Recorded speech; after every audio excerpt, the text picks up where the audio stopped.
Du hast den Euro durch unruhige See navigiert, Kontroversen bist du nicht aus dem Weg gegangen und wir können heute auf eine erfolgreiche Währung blicken. Damit hast du dich um Europa, um den Euroraum und die Stabilität seiner Währung verdient gemacht. Und das sind wahrlich tiefe Spuren, die du hinterlassen hast, die auch Eingang in das Leben der Stadt Frankfurt finden werden. Herzlichen Dank und alles erdenklich Gute für die Zukunft.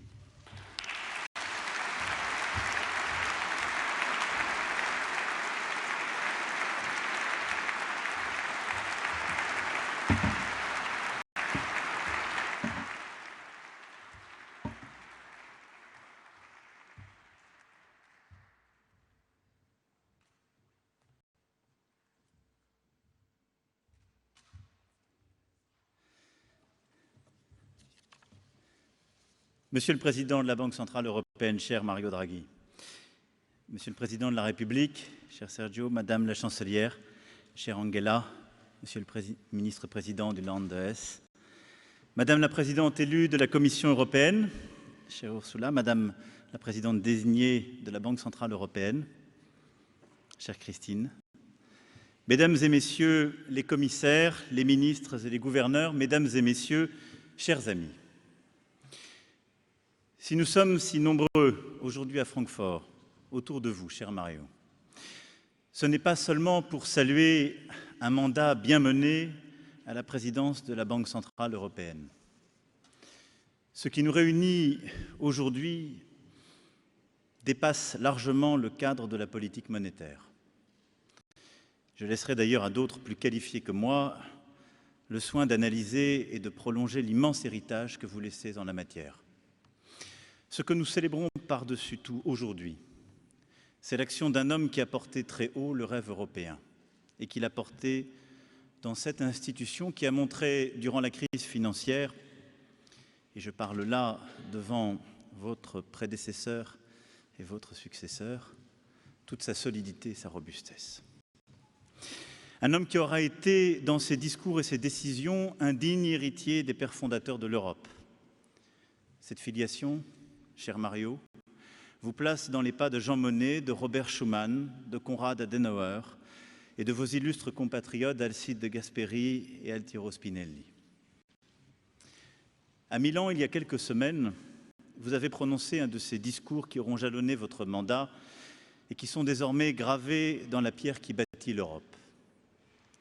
Aux étudiants de l'université catholique qui vous remettaient un prix, vous avez évoqué 3 qualités qui font un bon décideur public: le savoir, le courage et l'humilité. Ces qualités, cher Mario, vous les honorez et les avez ici incarnées. Le savoir, vous l'avez acquis, conquis par une formation académique, une expérience professionnelle exceptionnelle. Vous l'avez sans cesse nourri de vos échanges avec les plus brillants chercheurs en économie, et vous l'avez transmis par vos enseignements et vos conférences. Cette expertise, reconnue de tous, a été décisive pour asseoir votre autorité intellectuelle auprès de vos pairs, des observateurs du marché, comme on dit, et bien au-delà. Du courage et même de l'audace, il vous en a tant fallu au cours de ces 8 dernières années. Plongé dans la crise des dettes souveraines de la zone euro, à peine installé dans vos fonctions, vous avez mené une action, appuyée par vos équipes de la BCE venues en nombre aujourd'hui, vous témoignez leur estime, qui a été décisive pour sauver l'Europe du naufrage. L'histoire retiendra évidemment, et Madame la Chancelière faisait référence à cette phrase il y a quelques instants, ce 26 juillet 2012, où vous avez affirmé la détermination de la BCE à faire tout ce qui était en son pouvoir pour sauver l'euro. Whatever it takes. 3 mots. 3 mots qui décrétaient avec autant de force que de simplicité l'irréversibilité de l'euro face à des marchés que l'on croyait incontrôlables. Puis, tout au long de votre mandat, vous avez pris des décisions non moins audacieuses pour stimuler la reprise du crédit ou prévenir le risque de déflation en zone euro. votre courage se mesure aussi à l'immense ambition européenne que vous n'avez jamais cessé de porter contre les vents de reflux et les voies du repli. Face aux insuffisances de l'union économique et monétaire, vous avez appelé à la mise en place d'une véritable union bancaire et à l'établissement d'une capacité budgétaire de la zone euro d'une taille importante, dotée d'une fonction de stabilisation. Tout comme Madame la Chancelière, je me félicite d'abord de l'accord franco-allemand trouvé à Meseberg sur ce sujet, puis de l'accord européen trouvé en décembre dernier, qu'il nous faudra poursuivre dans des temps qui demeureront chahutés et où ces instruments, cette stratégie, demeurent plus indispensables que jamais. Ce courage, cher Mario, a pu, paraît-il, parfois vous valoir des critiques. Cela l'a rendu encore plus indispensable. Récemment, vous avez, avec le soutien unanime du Conseil des gouverneurs de la BCE, appelé la politique budgétaire à jouer pleinement son rôle face au ralentissement actuel, en invitant les États membres disposant des marges de manœuvre budgétaires à agir de manière résolue, efficace et rapide. Nous savons tous ici combien cela est nécessaire, et je ne peux que saluer le courage du responsable public qui a su, dans le respect de son mandat, appeler les États membres à faire preuve d'ambition et à dépasser parfois nos dogmes. C'est désormais à nous, chefs d'État et de gouvernement, de porter ce fameux « whatever it takes ». Pour être à la hauteur de votre courage et de votre clairvoyance, nous devons être les dépositaires de cet héritage, le vôtre, cette certitude de la pérennité de l'euro et la nécessité de son renforcement qui fera la force de notre Europe entière. Quant à l'humilité qui vous caractérise, elle n'a, je crois, rien d'étranger à la formation jésuite que vous avez reçue.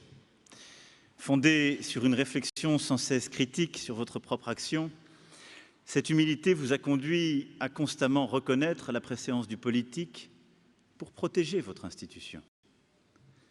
Vous avez toujours veillé à inscrire vos décisions dans le strict cadre de votre mandat. N'oublions pas que le fameux « whatever it takes » était précédé d'un « within our mandate » à l'intérieur de notre mandat. C'est aussi cette humilité, cette éthique qui vous ont animé lorsque vous avez eu le souci de rendre compte de vos actes devant les parlementaires nationaux et européens. Enfin, cher Mario, vous me permettrez d'ajouter à ces qualités rares une quatrième qui vous caractérise, il me semble. Peut-être plus encore que les trois précédentes, l'humanité. Dans le monde de la finance et des banques centrales, qui peut paraître d'une froideur distante, cette qualité a peut-être parfois été moins perceptible. Et pourtant, pétri de cet humanisme européen qui est né, comme vous, en Italie, vous avez toujours gardé conscience que ce qui importait le plus, au-delà des mots et des chiffres, c'est la vie des gens. Cela a toujours été votre boussole, et vous ne vous êtes pas égaré sur le chemin. Vous avez agi pour eux, pour tous, pour ce qu'on appelle dans mon pays, et cela a un sens, l'intérêt général. Cet humanisme européen vous place résolument dans la lignée de ces grands fondateurs et de ces grands esprits. C'est pourquoi, je le disais, c'est bien plus qu'un mandat réussi à la tête de cette institution que vous nous laissez aujourd'hui. Ce que vous nous léguez, cher Mario, c'est le flambeau de l'humanisme européen. Car en sauvant l'euro, c'est la protection de l'Europe et de ses peuples que vous avez assurée et fortifiée. Désormais, cette voie que vous avez tracée, cet humanisme, qui pendant 8 ans s'est traduit dans le concret de vos actions, nous incombe à tous. Et je sais combien la présidente Lagarde, qui maintenant aura la charge dans quelques jours de vous succéder, sait la place et l'importance de cet héritage. Je sais aussi toute l'importance qu'elle accorde à l'indépendance et la responsabilité qui va avec. Et je sais combien elle aura à cœur de laisser dans cette belle institution sa marque. Pour répondre aux aspirations des peuples, face à un monde de fractures et de turbulences, vous avez mené ce combat. Ce combat, vous l'avez au fond mené tout au long de votre carrière. Alors, au moment où vous vous apprêtez à quitter ces lieux, cher Mario, nous sommes là pour vous promettre que nous serons nombreux à poursuivre votre engagement et nous essaierons d'être à la hauteur. Je sais combien cette institution que vous avez présidée pendant 8 années se tiendra à la hauteur, car elle a montré sa solidité durant ces années. Elle a montré la force des institutions quand l'Europe a le courage de s'en doter et de l'esprit européen qu'elle porte. Et cela continuera. Nous vous le devons, comme nous le devons aux Européens. Et je sais aussi que vous y prendrez encore votre part, au-delà d'un repos amplement mérité, car cet humanisme vit en vous. Où que vous soyez, quoi que vous fassiez, vous continuerez à faire vivre en Europe cet esprit pour l'Europe. Je vous en remercie, nous vous en remercions.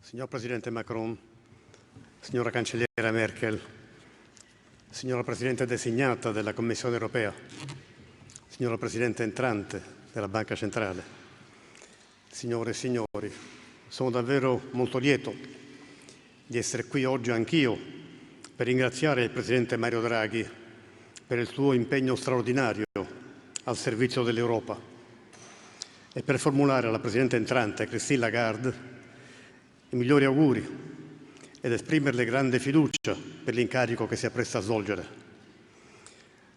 La cerimonia di oggi rappresenta anche un'occasione di riflessione. Sono infatti trascorsi ormai 20 anni dalla nascita della Banca Centrale Europea e il bilancio che possiamo trarne è certamente positivo.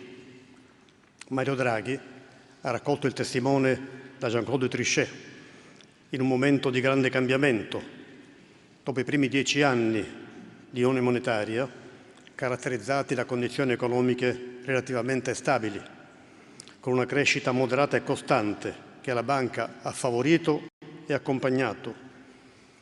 Un primo decennio nel quale l'istituzione è riuscita a costruire la sua credibilità intorno all'obiettivo di contenimento all'inflazione, assicurando coerentemente con l'obiettivo prefissato che essa si mantenesse intorno al 2%.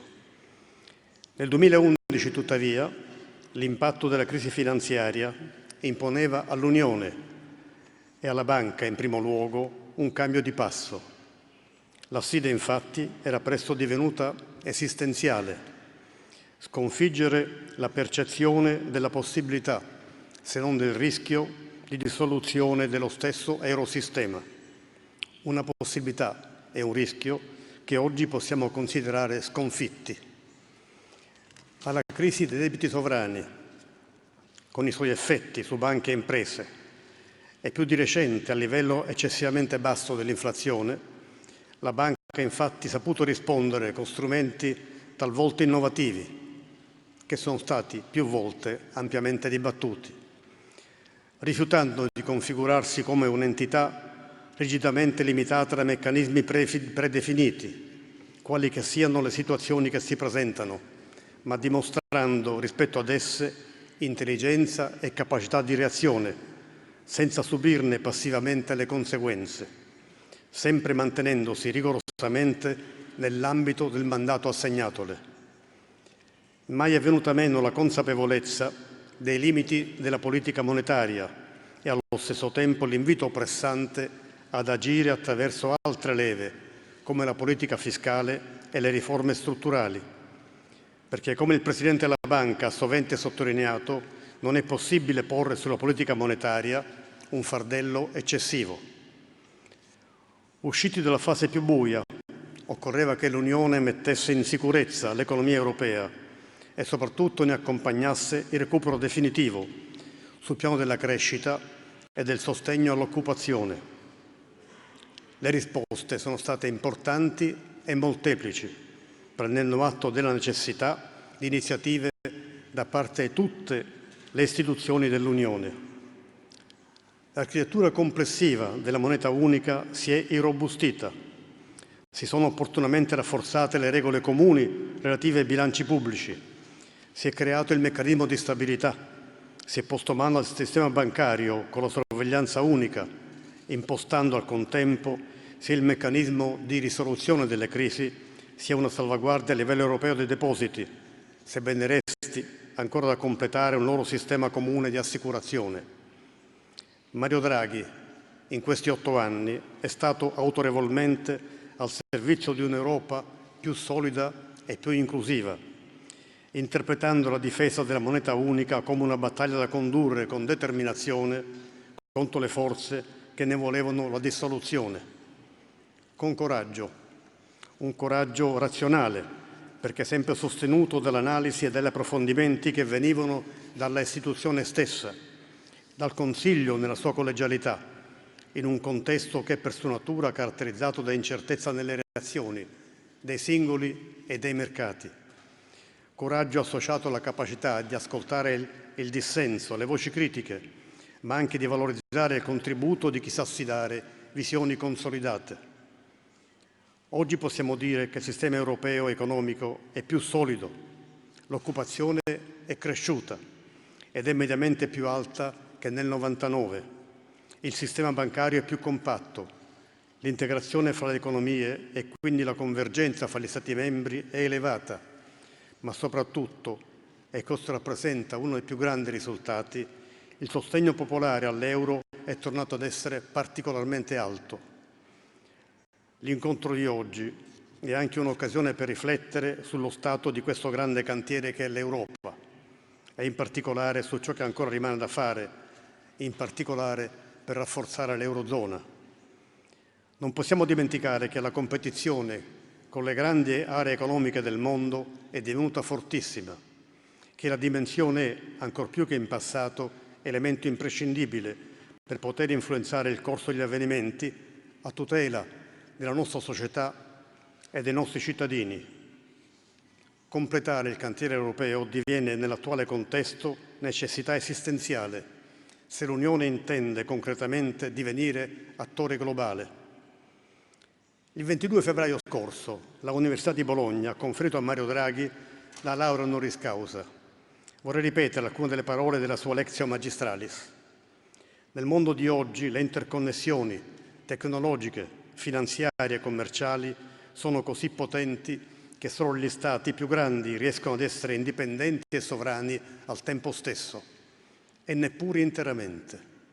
E aggiungeva, l'Unione Europea è la costruzione istituzionale che in molte aree ha permesso agli Stati membri di essere sovrani.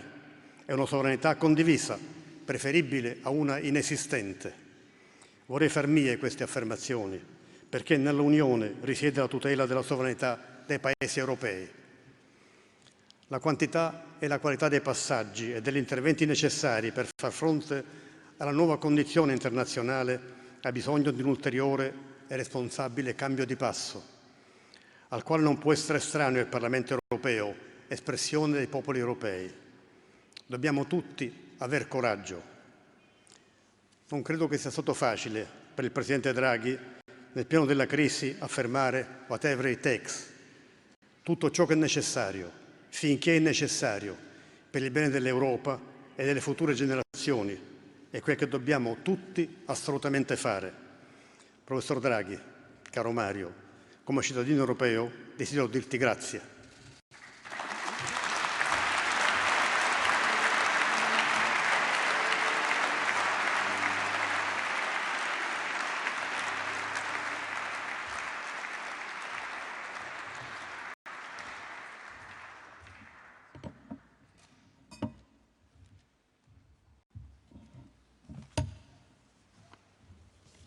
Thank you very much, Excellencies, for sharing your remarks.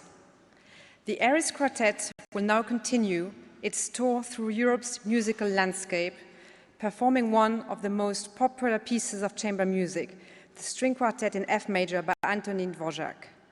Thereafter, Christine Lagarde, incoming President of the ECB, will take the floor, followed by President Draghi. This will be followed by the traditional handover of our Governing Council bell. And the Aris Quartet will then close the ceremony with the European anthem, Ode to Joy.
Chancellor Merkel, Monsieur le Président de la République, Monsieur le Président de la République italienne, Madame la Présidente de la Commission, Monsieur le Président, Mesdames et Messieurs, peut-être Mesdames et Messieurs, les gouverneurs, les ministres, les commissaires, present, past and possibly future.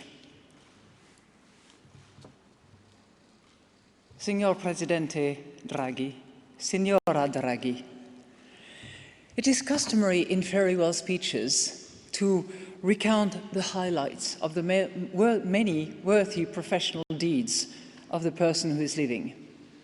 In your case, dear Mario, these deeds are so well known that there is no need to repeat them. I have actually committed to staff not to say the famous 3 words. So let me instead, and varying a little bit from the 3 beautiful qualities that President Macron has identified, vary a little bit and highlight those personal qualities that I associate with you and that have turned you into such a leading figure on the international scene and that I admire most. The first quality, very similar to the knowledge that you've identified, is the wisdom that you impart. In all those numerous meetings that we both attended, whether at the IMF or in European institutions, I have always been impressed by your contributions. You speak with clarity, your insights are based on solid analysis and evidence, you command attention, you create silence, you sometimes caused concern, and rightly so. It is what I call the Mario approach. That approach is vital in a world that is constantly changing. Economic relationships and trends shift. Policy reactions that were appropriate 2 decades ago are no longer valid. Only through continued research can we fully understand the contours of the problems and the way in which we can address them and propose new solutions. But wisdom without a purpose is not enough.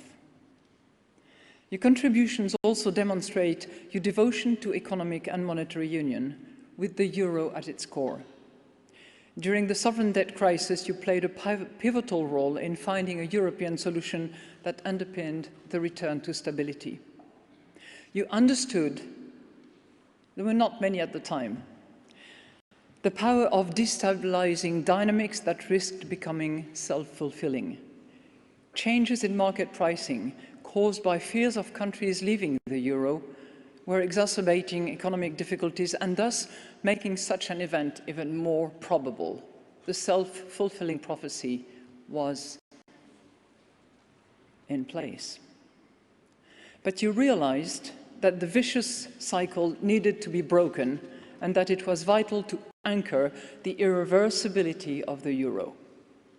And here, your second quality, your determination, was crucial because insight was not enough. You also had to act together with the Governing Council with creativity, vision, to use all available tools in the ECB's mandate.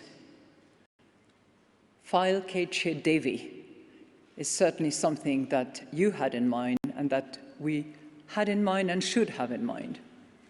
Your decisiveness and commitment inspired confidence, not just to the markets, not just to the economy, but also to the policymakers who were inspired by your confidence.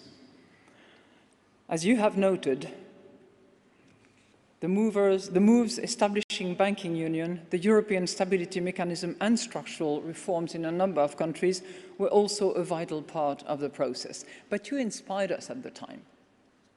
Your dedication to the future success of the euro remains unabated.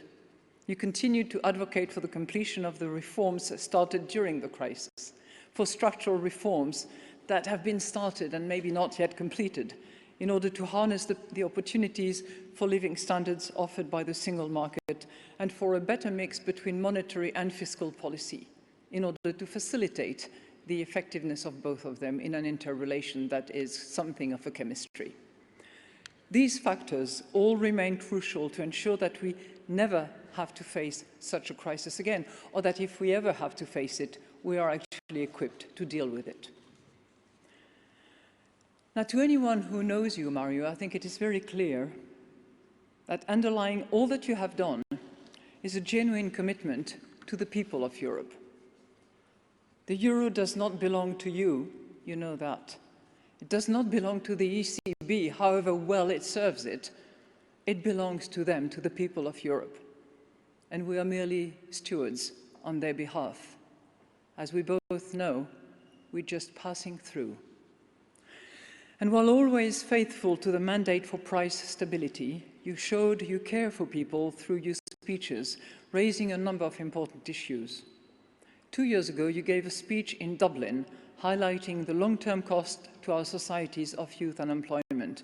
You pointed out that while national policies were crucial, Europe could actually provide part of the solution through the opportunities offered by the single market. And if there is one number that you mentioned, it is not necessarily 2% close to but below, but it's 11 million of those jobs that were created.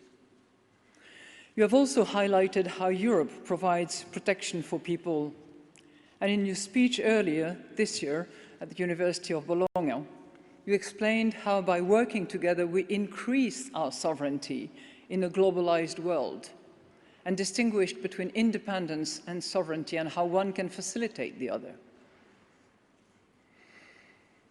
Europe has been at the heart of everything that you do.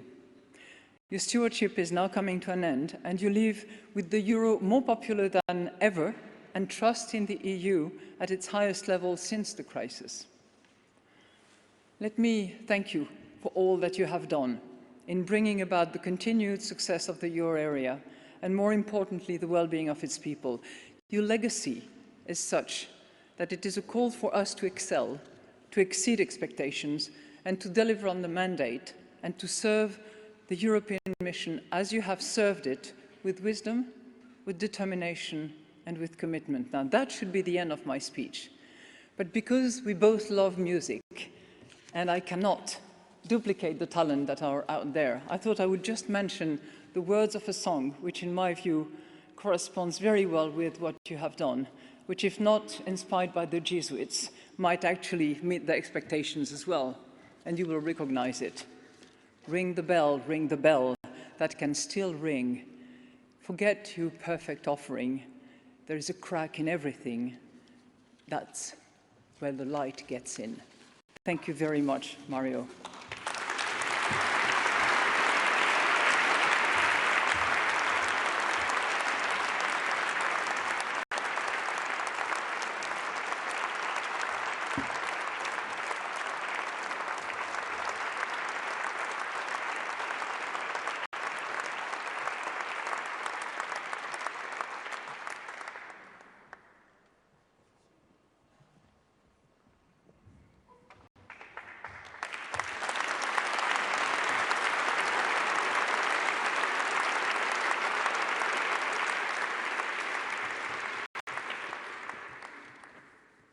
Well, first of all, let me say thank you, Christine, for your extremely kind, it's an understatement, for your extremely kind words. Leaving the ECB is made all the easier, as Chancellor said, by the knowledge that its presidency is in your capable hands. And to President Macron, President Mattarella, and Chancellor Merkel, I'm truly humbled to receive such a tribute from leaders who themselves, first of all, I'm truly humbled to have you here, but also to receive such a tribute from leaders who themselves have done so much to advance the cause of European integration, and whose courage, resolve, and integrity at critical moments has allowed Europe to navigate safely through the turmoil of the past decade. This year marks 2 decades of monetary union, which is by any measure a momentous anniversary. Not so long ago, the euro area economy was scarred by a level of unemployment probably unseen since the Great Depression. And fundamental questions were asked about whether the euro would survive. Today, as Christine just recalled, 11, and probably more by now, 11 million more people are in work. Public trust in the euro has risen to its highest level ever. Across the euro area, policymakers are reaffirming that the euro is irreversible. But I see today more as an occasion to reflect than to celebrate. The euro is an eminently political project, a fundamental step towards the goal of greater political integration, a project which found its economic justification in the perilous state of European economies in the mid-1980s. Unemployment had risen from 2.6% in 1973 to 9.2% in 1985, and growth had slowed significantly in the 12 countries that would go on to form the euro area. What the visionary leaders of that era saw, however, was that Europe had a powerful tool at its disposal to raise growth, to transform its common market into a single market. Removing existing barriers to trade and investment could reverse the decline in economic potential and bring more people back in work. Yet, the single market was always more than just this. It also aimed to protect people from some of the costs of the changes that would inevitably arise. Unlike the wider process of globalization, it allowed Europe to impose its values on economic integration, to build a market that, to the extent possible, was free and just. Common rules would create trust between countries, give the weak recourse against the strong, and provide safeguard for workers. The single market, in this sense, was a bold attempt at managed globalization. It combined competition with levels of consumer and social protection unseen in the rest of the world. But there was one type of unfair practice that the single market could not prohibit: competitive devaluations. That prospect would undermine the mutual trust that was critical for the single market to survive, and, even more importantly, for the project of greater political integration to progress. Freely floating currencies were therefore not an option, and fixed exchange rates would not work as capital became more mobile within Europe, as the ERM crisis in 92-93 proved. The answer was to create a single currency, one market with one money. This construct has been largely successful. Incomes across countries have materially increased. Integration and value chains have developed to an extent unimaginable 20 years ago, and the single market has survived intact through the worst crisis since the 1930s. But the past 20 years have taught us a few lessons, two of which I want to recall today, for a successful monetary union. The first concerns monetary policy. When the ECB was established, its dominant concern was to keep inflation down. The ECB was a new central bank with no track record, so its policy framework was expressly designed to build strong anti-inflationary credibility.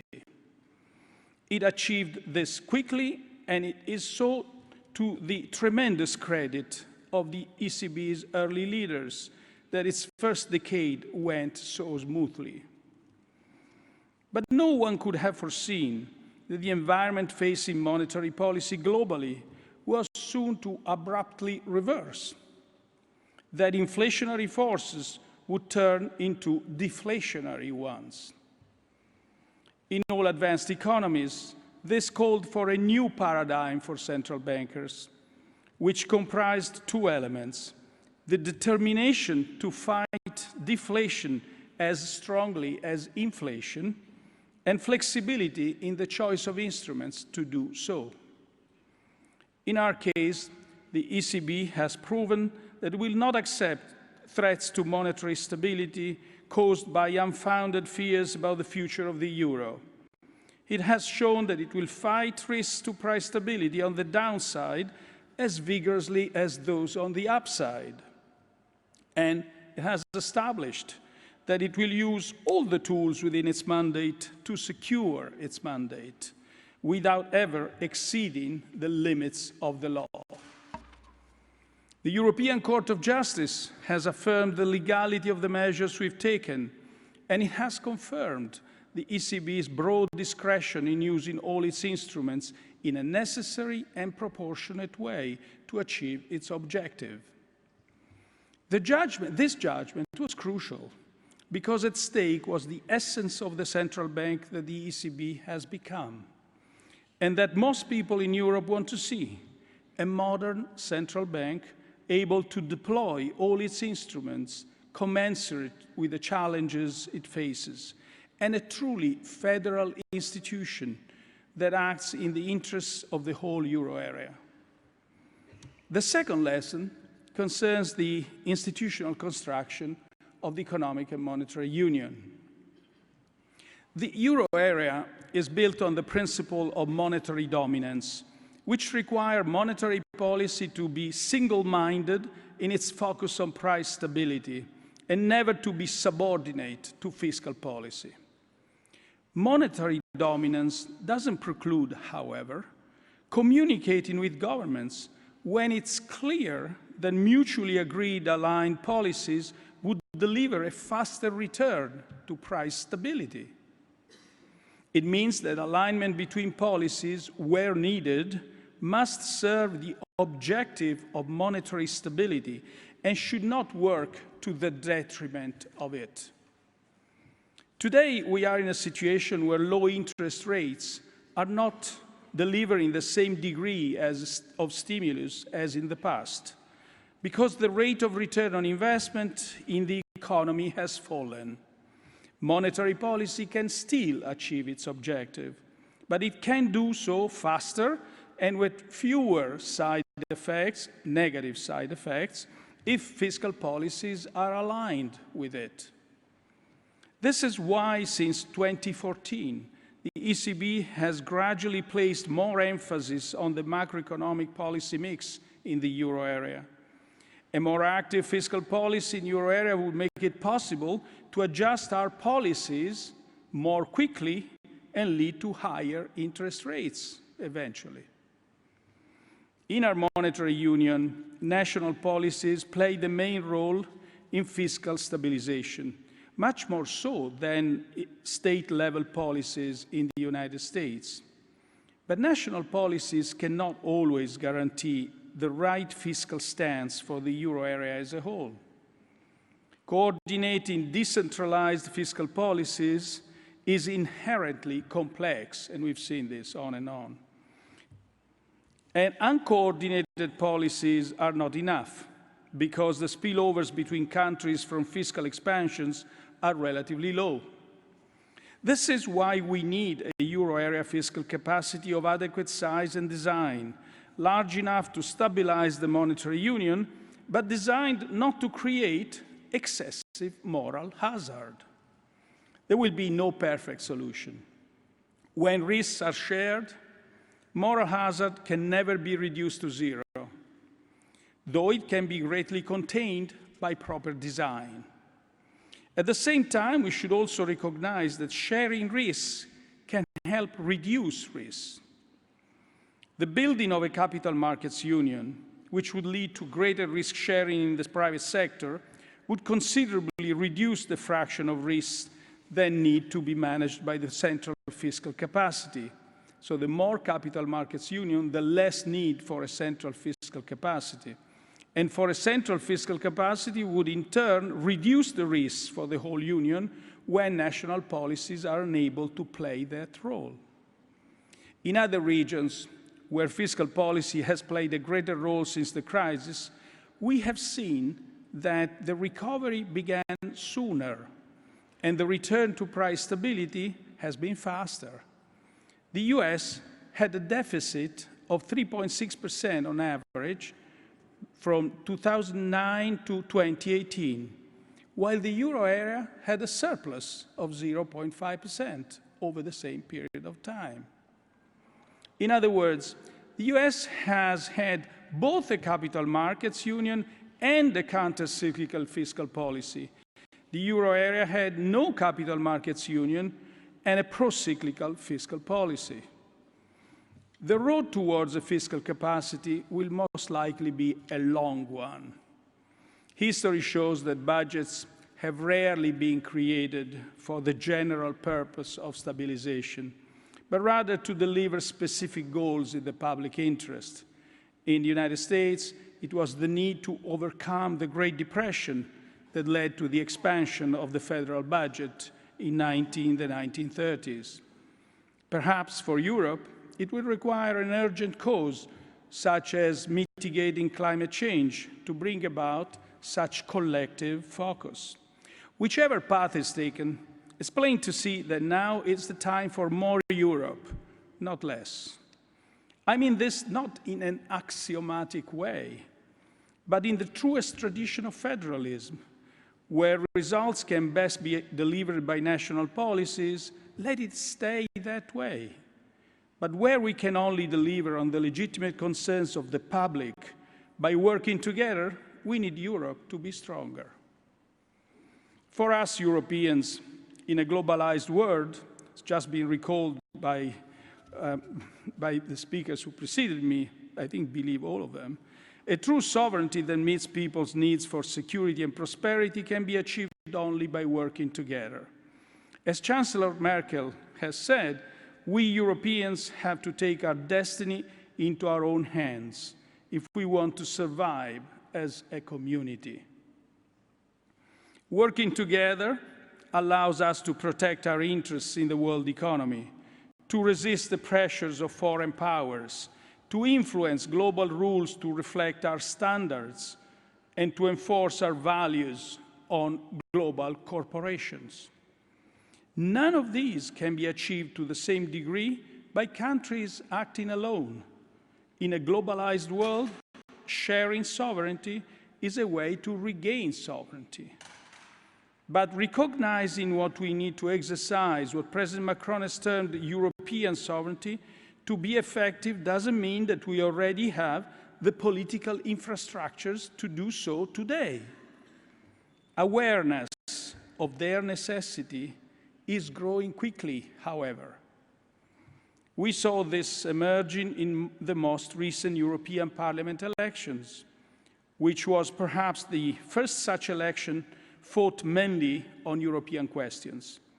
Even those who were seeking to slow down European integration did so by contesting the European Union institutions rather than rejecting their legitimacy outright.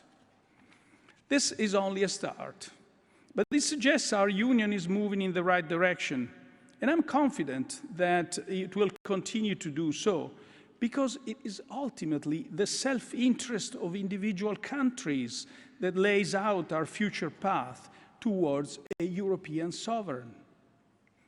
The actions of many committed Europeans at both the national and EU levels have helped us to reach this point. There are three groups whose contributions I would like to single out today. The first is the staff of the ECB and of the national central banks. There were many occasions during the crisis when the ECB found itself in truly uncharted waters.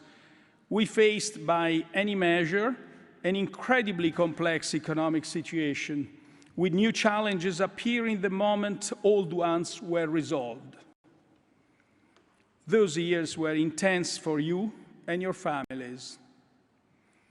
But your dedication, the success of the measures you designed, and the competence you displayed across the Eurosystem in implementing those measures will make those years worth remembering.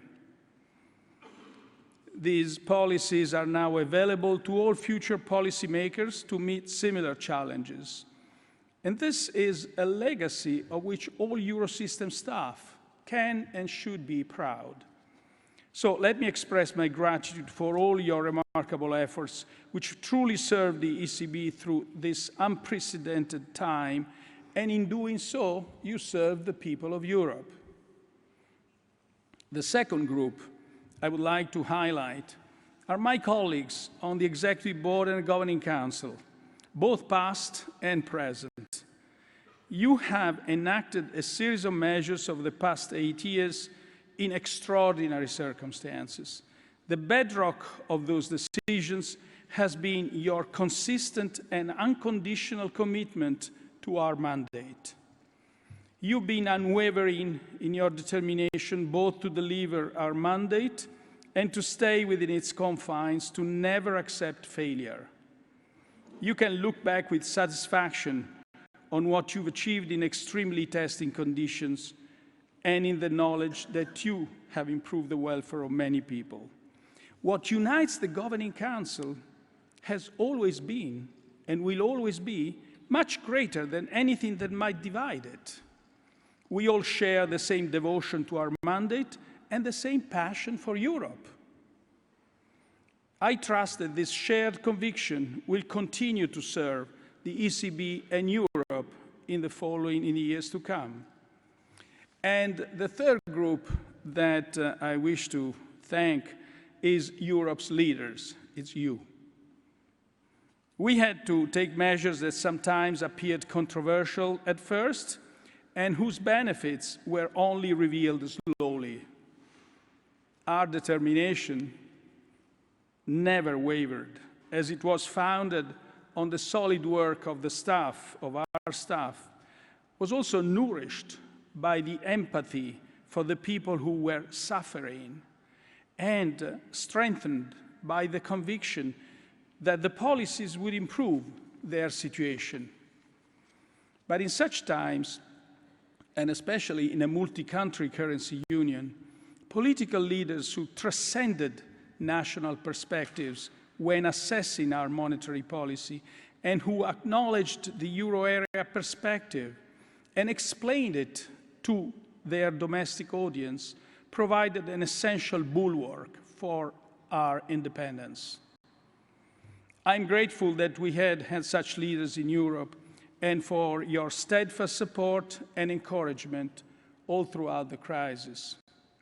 President Macron, President Mattarella, Chancellor Merkel, you have stood beside us unfailingly in the European Council and in global forums at the time when other major central banks have faced increasingly vocal political pressure. You have pushed back strongly against illiberal voices that would see us turn our back on European integration. And at critical moments, you've taken the steps needed to safeguard the euro area, the euro, and protect the heritage that was left to us, a united, peaceful, and prosperous Europe.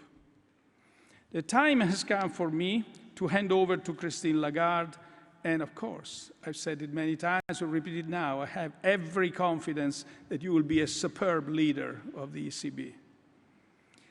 My goal has always been to comply with the mandate enshrined by the treaty, pursued in total independence, and carried out through an institution that has developed into a modern central bank capable of managing any challenge. And it has been a privilege and an honor to have the opportunity to do so. Thanks. Thank you. Thank you.